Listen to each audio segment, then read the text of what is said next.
Okay, so we're going to apply a texture to a photo. As you can see, I've got both the photo over here I want to apply the texture to and the texture open side by side. We're going to go up here to, on the left-hand side over here, to the Move tool.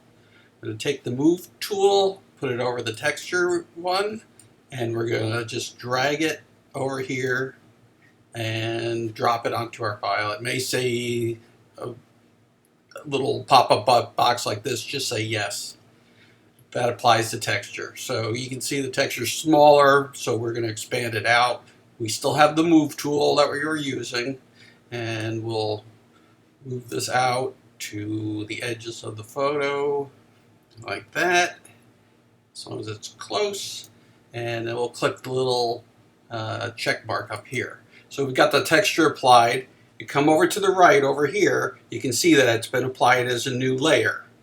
So now that we have the layer, we can come over here to the opacity, and we could just lower the opacity, and we can apply a texture that way, and you bring it down to however you want.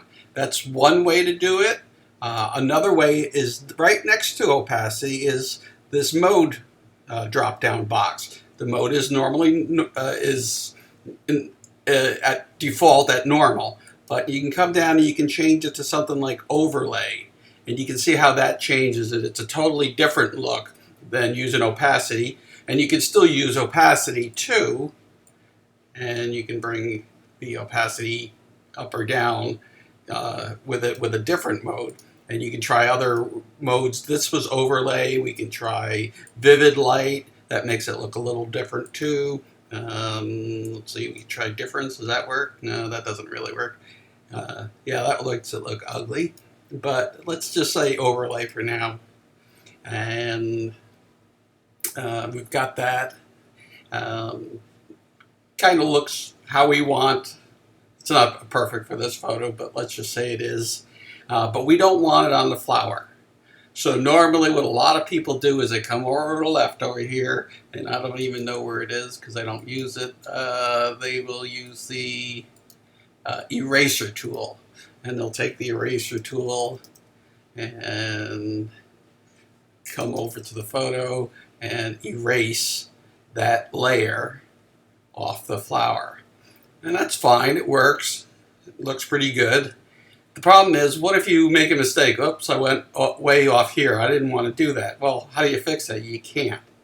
So I'm going to go back, and instead of using the eraser tool, I'm going to come back over here to our layers on the right-hand side, and down here is this little square box. This is the layer mask.